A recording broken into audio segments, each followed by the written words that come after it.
하늘에 계시는 주여, 내가 눈을 들어 주께 향하나이다. 상전의 손을 바라보는 종의 눈같이, 여주인의 손을 바라보는 여종의 눈같이 우리의 눈이 여호와 우리 하나님을 바라보며 우리에게 은혜 베풀어 주시기를 기다리나이다. 여호와여, 우리에게 은혜를 베푸시고 또 은혜를 베푸소서. 심한 멸시가 우리에게 넘치나이다. 안일한 자의 조소와 교만한 자의 멸시가 우리 영혼에 넘치나이다. 아멘. 오늘 믿음으로 살아 은혜를 받자, 믿음으로 살아 은혜를 받자, 이런 제목으로 하나님의 말씀을 나누도록 하겠습니다. 시편 123편, 이제 성전에 올라가는 노래 이렇게 되어 있습니다. 지금 이제 120편부터 계속해서 성전에 올라가는 노래 이렇게 되어 있는데, 이제 하나님 앞에 나아가면서 하나님의 은혜를 간구하는 시인의 고백이 기도의 형식으로 되어 있습니다. 마치 주기도문에서 예수님께서 우리의 기도를 가르치실 때 하늘에 계신 우리 아버지여, 이렇게 기도를 시작하신 것처럼 오늘 본문은 하늘에 계시는 주여 이러면서 하나님을 바라보고 있습니다. 시인은 지금 굉장히 이 땅에 살면서 사람들로부터 또 상황 가운데 고난과 아픔을 겪고 있는 것을 3, 4절을 보면 알 수 있습니다. 3, 4절을 보시면 이렇게 나와 있죠. 여호와여, 우리에게 은혜를 베푸시고 또 은혜를 베푸소서. 심한 멸시가 우리에게 넘치나이다. 안일한 자의 조소와 교만한 자의 멸시가 우리 영혼에 넘치나이다. 그러니까 굉장히 힘든 상황, 어떤 사람들로부터의 비난과 웃음을 사고 있고, 교만한 사람들이 아이고 너 같은 놈이 하면서 무시하고 멸시하는 그런 상황 가운데 마음이 상하여서 그 상한 마음을 가지고 하나님 앞에 나와 무엇을 구하느냐? 믿음으로 이렇게 하나님 앞에 나와서 무엇을 구하냐면 은혜를 구합니다. 은혜. 여기 보시면 2절을 보시죠. 상전의 손을 바라보는 종들의 눈같이, 여주인의 손을 바라보는 여종의 눈같이 우리의 눈이 여호와 우리 하나님을 바라보며 우리에게 은혜 베풀어 주시기를 기다리나이다. 그랬습니다. 은혜를 간구합니다. 현실적으로 너무나 힘든 가운데 하나님을 바라보면서 하나님께서만 주실 수 있는 것, 내가 내 힘으로 싸워서 어떻게 할 수 없는 것, 하나님을 바라보면서 그것을 간구합니다. 굳이 이 비유에서 상전의 손을 바라보는 종들의 눈이라는 표현을 씁니다. 또 여주인의 손을 바라보는 여종의 눈같이 하나님을 바라본다, 이런 표현을 씁니다. 이게 분명히 요즘 우리가 이 세대를 살아가면서 사장과 직원의 관계는 아닐 것입니다. 우리가 직원이 사장한테 돈을 바랄 때는, 월급을 바랄 때는 내가 일했으니까 당연히 줘야 되는 거 아닙니까? 이거 안 주면은 이거 노동청에 고소해야 되는 것입니다. 요즘에는 이건 당연히 받아야 될 것입니다. 그런데 이 종이 상전에게 구하는 것은 당연한 것이 아닙니다. 이 종이라는 것은 그 당시에 노예죠. 그러니까 이 줘도 되고 안 줘도 되는 것입니다. 상전이 죽으라면 죽어야 되는 거예요. 그런 관계에 있는 것입니다. 당연한 것을 구하는 게 아니에요. 상전이 주어야만 살 수 있고, 그 상전이 은혜 베풀어야만 내가 살 수 있는 것입니다. 이제 이런 것이 은혜인데, 이런 하나님의 은혜를 바라보는 것이 사실 믿음이고, 또 하나님만이 주실 수 있는 것이 은혜입니다. 믿음은 은혜를 바라고, 믿는 자에게 하나님 은혜를 베푸시죠. 이런 예들이 성경에 너무 많이 나옵니다. 여러분, 이제 믿음이 뭐냐면, 믿음이 뭔가 여러 가지로 설명할 수 있습니다. 근데 예수님 통해서 하나님의 선하심을 믿고 하나님을 시시때때로 의지하는 게 믿음입니다. 모든 일에 있어서 하나님과 관계를 가지는데 하나님을 의지하는 거예요. 은혜를 바라보는 거예요. 오늘 본문의 이 비유와 너무나 비슷한 예가 신약 성경에 수로보니게 여인의 믿음에서 나타나죠. 한 여인이 예수님께 나아가는데 자기 딸이 귀신 들려서 죽어갑니다. 근데 이 여인이 예수님께 나아가는데 면목이 없어요. 자기는 가나안 여자, 수로보니게 여인이라고 했어요. 이방 여자였습니다. 그래가지고 제 딸이 귀신 들려 죽게 됐으니까 좀 은혜를 베풀어 주세요. 뭐 귀신하고 싸워서 될 문제가 아니잖아요. 주님이 도와주셔야 되잖아요.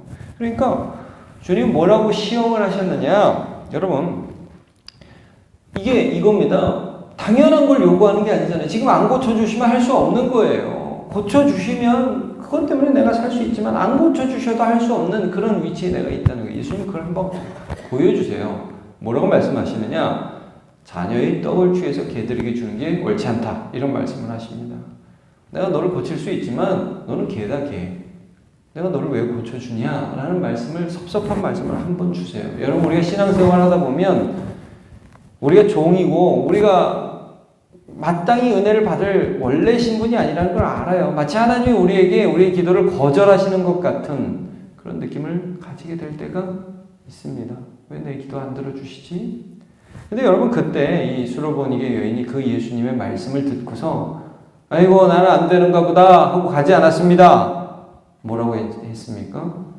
주여 올소이다마는 개들도 주인의 상에서 떨어진 부스러기를 먹나이다 그랬어요. 이 부스러기 은혜라는 말이 그래서 이제 나오는데 뭡니까? 나는 자격이 없습니다만 주님이 원하시면 나에게 주실 수 있습니다. 이게 믿음이죠. 그래서 예수님께서 그 말을 듣고서 내 믿음대로 될지어다 그랬어요. 여러분 이런 예들이 굉장히 많습니다.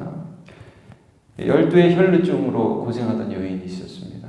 그런데 예수님께서 그 지역에 지나가신다는 말을 듣고 자기가 너무 부끄럽고 자격이 없으니까 12해 동안 많은 의원에게 가서 고침을 못 받았으니까 얼마나 여자로서 혈루증 몸에서 피가 나는 병인데 수치스럽기도 하고 참 부끄럽기도 하고 나 좀 고쳐달라고 얘기하기도 어려운 그런 상황이었습니다. 그런데 예수님께 가서 나 좀 고쳐달라는 할 그런 용기가 안 나니까 어떻게 하냐. 무리 속에 끼어가지고 예수님 뒤로 가서 옷가에 손을 댔습니다. 어떤 믿음이 있었느냐. 손만 옷에 닿아도 내 병 예수님이 고쳐주실 수 있다. 근데 예수님이 그 여인이 이렇게 딱 만진 걸 알고 능력이 나가신 걸 알고 굳이 그 여인을 찾죠. 누가 만졌냐? 이 여자가 부들부들 떨면서 제가 그랬습니다. 제가 이 병 때문에 그랬습니다. 그러니까 예수님이 어디 네가 허락도 없이 만져 이러지 않으시고 여자여 내 믿음이 너를 구원하였으니 평안히 가라 그랬습니다.